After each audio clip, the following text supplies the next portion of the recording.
Visakha central జైలులో ఏం జరుగుతోంది? ఇదే ఇప్పుడు తీవ్ర చర్చనీయాంశమవుతోంది. వారం వ్యవధిలో 2 సార్లు సెల్ ఫోన్లు పట్టుబడిన ఉదంతం మర్చిపోకముందే జైల్లో గంజాయి మొక్క కనిపించిందట. ఈ విషయాన్ని సాక్షాత్తు హోంమంత్రి అనిత ప్రకటించడంతో కలకలం రేగింది. విశాఖ సెంట్రల్ జైల్లో ఇటీవల జరుగుతున్న పరిణామాలపై ఆరా తీశారు హోంమంత్రి అనిత. సెంట్రల్ జైలు పరిసరాలను అధికారులతో కలిసి పరిశీలించారు మంత్రి. జైలులో ప్రస్తుత పరిస్థితి ఎలా ఉందో గమనించారు. జైలులో ఇటీవల సెల్ ఫోన్లు బయటపడిన బ్యారెక్ను పరిశీలించారు. ఆ సెల్ ఫోన్లతో ఎవరితో మాట్లాడారనే దానిపై విచారణ పూర్తయ్యాక కఠిన చర్యలు తీసుకుంటామని హోంమంత్రి అనిత స్పష్టం చేశారు. తాను పరిశీలించినప్పుడు జైలులో చిన్న గంజాయి మొక్క కనిపించిందన్నారు.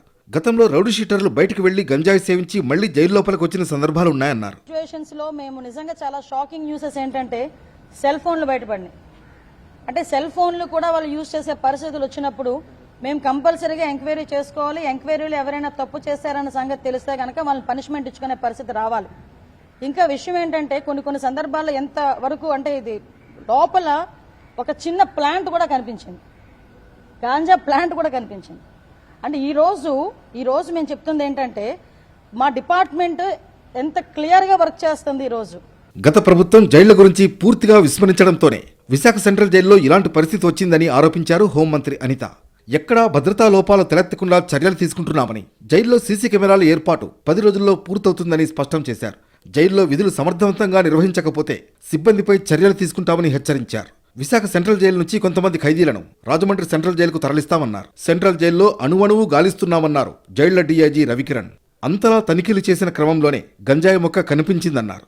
సెల్ ఫోన్ల విషయంలో పోలీస్ దర్యాప్తు ఓ కొలిక్కి వచ్చాక కోర్టును ఆశ్రయిస్తామన్నారు జైళ్ల డీఐజీ రవికిరణ్. గంజాయి మొక్క ఎవరు తీసుకొని రాలేదు.